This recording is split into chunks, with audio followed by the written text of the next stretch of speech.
During 1979, two deranged men named Lawrence and Roy would team up after finding out they both had the same sick fantasies: kidnapping, torture, and murder. Both men would purchase a van and transform it into a mobile torture chamber. From then on out, they would travel around California, picking up teenage girls and fulfilling their grotesque desires. Eventually, the two serial killers would be infamously known as the Toolbox Killers. Lawrence Bittaker, born on September 27, 1940, was raised by his adopted parents, Mr. and Mrs. Bittaker. Lawrence was put into an orphanage as an infant, being taken in by the two shortly after. The family would move around the US often due to Mr. Bittaker working in the aviation industry. Lawrence's first arrest would come at the age of 12 when he was arrested for shoplifting at a local store. This type of behavior would continue on all the way until his late teens. It was reported that Lawrence had an IQ of 138. Despite this, he would drop out of high school at the age of 17, finding his schoolwork to be tedious.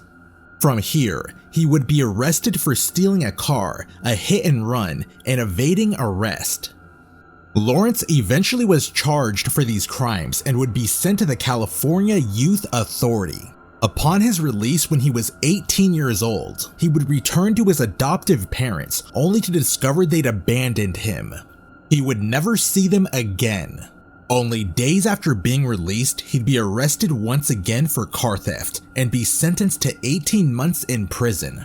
However, he'd be released 6 months later only to be soon incarcerated for robbery in Los Angeles.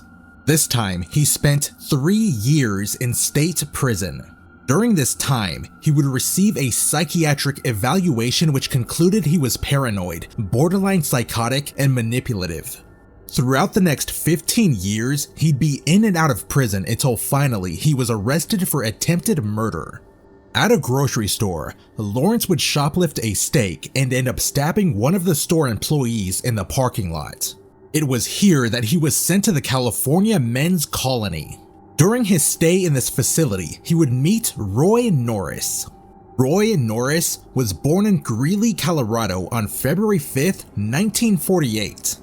Growing up, his father provided for their family by working in a scrapyard, and his mother was addicted to drugs. Throughout Roy's childhood, he would be placed in and out of foster homes, only being with his actual family for short periods of time.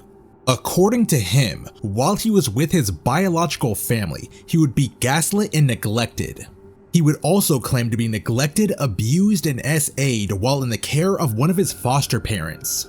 Along with this, he would later state that they would deny him both food and clothing. At the age of 16, he was living with his biological family and was visiting a female relative. While there, he would make sexual advances but then be told to leave. After his father threatened to beat him, he stole his father's car and drove to the Rocky Mountains. It was here that Roy attempted to take his own life by injecting air into one of the arteries of his arm.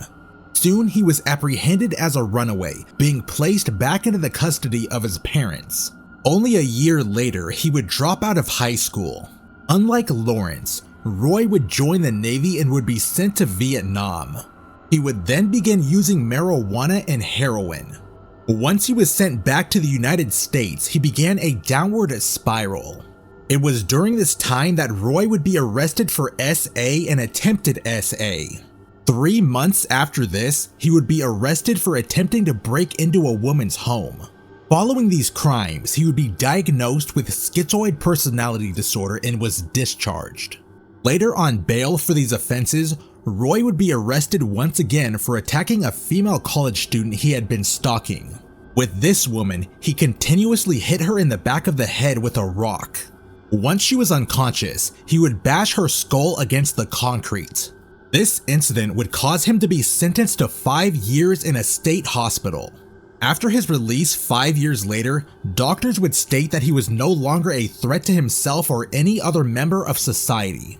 However, only 3 months later he would drive his motorcycle, offering a woman a ride. When she said no, Roy attacked and then dragged her behind some bushes before S.A.ing her. He would eventually be arrested for this and be sent to the California Men's Colony. It was there that he met Lawrence Bittaker. Roy and Lawrence would discover that they both had the same twisted fantasies revolving around murder and sexual violence. Roy would eventually admit to Lawrence that he was attracted to young women who were frightened, enjoying the terror in their eyes while he was S.A.ing them. Lawrence's response to this was that if he ever S.A.'d a woman, he would murder her so he wouldn't be caught. And with this, they began planning their murder of teenage girls once they were released from prison. They discussed these plans every day until Lawrence was released on October 15th, 1978.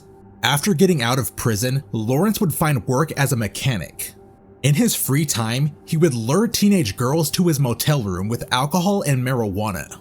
This was simply to test the waters as to what worked to gain their trust. Soon, Roy would be released on January 15th, 1979 and began work as an electrician. A letter would be sent to him from Lawrence and the two would meet up, continuing their murderous plans. Lawrence would then bring up the idea to use a van to kidnap their victims. Shortly after this, both would contribute their money to purchase a 1977 GMC cargo van. From here, they would put a bed in the back of the van along with a toolbox filled with devices of torture. Lawrence would nickname this van Murder Mac. Over the upcoming months, both Lawrence and Roy would drive up and down the Pacific Coast Highway, getting a feel for the local teenage girls. Parking at nearby beaches, they would flirt with them, sometimes picking them up, but would always let them go. The reason for this was to again test the waters, seeing how to gain the trust of the girls. From then on, they would drive around the city, finding the perfect isolated locations where they could get away with their crimes. In April of that year, they would find a remote road in the San Gabriel Mountains. Part of the road was locked. Lawrence would remove the padlock with a crowbar. This area was filled with wild black bears, coyotes, and bobcats, animals which Lawrence knew would eat the remains of their victims. On June 24th, 1979, the pair would stumble across 16-year-old Lucinda Lynn Schaefer around 7:46 p.m. After pulling up beside her, they offered her drinks and marijuana. Unlike in their test runs, this didn't work. She continued on down the road. Lawrence and Roy then drove past her, parked on the side of the street and waited. Once Lucinda walked by the van, Roy dragged her inside and Lawrence maxed out the volume on the radio. After this, Roy would tie up Lucinda's arms and legs as well as put duct tape over her mouth. And with this, the two headed off to the mountains, parking their van in a spot where no one would hear or see what they were doing. Around this time, she asked them if they would allow her to pray before they killed her. Over the next few hours, the two men would take turns S.A.ing the girl. Eventually, Roy would attempt to strangle her to death but stopped and vomited when he saw the look in her eyes. Lawrence would take over from here, strangling her until she lost consciousness and her body convulsed. Next, he would wrap a wire coat hanger around her neck and twist it with vice grips until she stopped breathing. He did not allow her to pray. After her death, her body would be wrapped in a shower curtain and then thrown off a cliff. Lawrence was confident that the wild animals around the area would dispose of the remains. Just a few days later, on July 8, 1979, the homicidal pair would come across 18-year-old Andrea Hall. As they slowed down their van, another vehicle stopped and picked her up before they were able to. The two of them were adamant about this girl, so they followed her to Redondo Beach. Once she got out, they pulled up beside her and offered her a drink. They would drag her inside the van when she accepted. Duct tape would be placed over her mouth and her arms and legs would be bound. Lawrence and Roy would drive to the same secluded spot in the mountains, once again taking turns S.A.ing her. After they were done, they would force her to walk up a hill and pose so they could take pictures of her. Soon after this, Roy would drive back to the city, purchase alcohol, and then return. By this time, Andrea was gone. The only thing that remained were 2 pictures showcasing a look of pure fear on her face. Lawrence had shoved an ice pick through her ear and into her brain.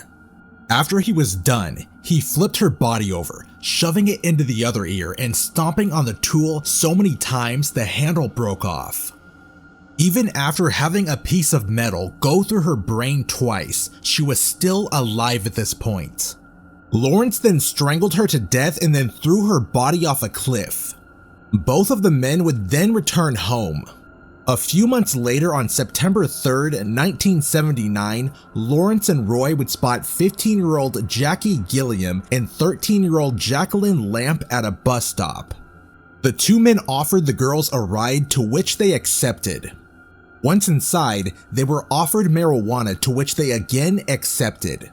The girls soon noticed they were headed to a secluded location and realized they weren't in the company of friends. Jacqueline would attempt to escape the van but would be struck over the head with a bag of lead weights. Roy would then take this opportunity to bind and gag Jackie. Jacqueline would regain consciousness and attempt a second escape. Eventually, both girls would be bound and gagged and then driven into the mountains. Instead of murdering them that same night, they would hold the girls there for almost 48 hours, abusing them the entire time. Roy and Lawrence would take turns sleeping to make sure the girls didn't escape. During the 48 hours they were there, Lawrence would take nude pictures of Jacqueline and Jackie. He would also force one of the girls to pretend to be his cousin during one of his many attacks. Along with this, he would stab her breasts with the ice pick. Lawrence would shove this same ice pick through the ears of Jackie and then strangle her to death. Jacqueline would be removed from the van, Lawrence using a sledgehammer to strike her over the head with all his might. Like he did with Jackie, he then strangled her. After he was done, he saw her eyes open. And with this, Roy repeatedly struck her body with the sledgehammer while Lawrence resumed strangling her. Both men dragged the bodies into the mountains, throwing them off a cliff as they did with the others. The 2 would go back home and lay low until September 30th, 1979. On this night, they would find Shirley Sanders walking along the road. Lawrence and Roy would pull up beside her, asking if she needed a ride. After she said no, they would pepper spray and then drag her into the van. As usual, both men would take turns S.A.ing her. A little while after this, Shirley would escape from the van and run off into the night. She would then report the incident to police. However, the only bit of information she could give them was that the van they drove was silver. Knowing they could possibly be caught, Lawrence and Roy laid low for the next month. Lawrence would move to another apartment, but Roy would continue to live with his mother. On October 31st, 1979, they would spot Shirley Ledford standing outside a gas station. Shirley was hitchhiking home from a Halloween party. When both men pulled up beside her, she immediately hopped right in. This was due to recognizing Lawrence as a customer from the restaurant she worked at. After she was inside, they offered her marijuana, but she refused. Moments later, the 2 men would drive the van down a secluded street before Roy pulled out a knife. He would use this knife to threaten her while gagging and binding her. They would continue driving until Lawrence removed the gag and then untied her. Starting from here, he would begin taunting and slapping Shirley. Before long, he was punching her, telling her to scream louder. This then escalated to him hitting her with a hammer and then S.A.ing her. And finally, he would use a pair of pliers to rip off parts of her breasts and genitals. At this point, Roy would take over, who then shouted at her to scream. When she did, he picked up a sledgehammer before slamming it down on her elbow. Shirley would then cry that he had broken her bone. Disregarding her pleas, he would then slam the sledgehammer back down on her elbow 25 more times. As she cried, he would ask her what she was sniveling about. The torture of Shirley Ledford went on for approximately 2 hours. After both the men were done, Roy would use the same method as Lawrence, putting a metal coat hanger around her neck and twisting it until she died.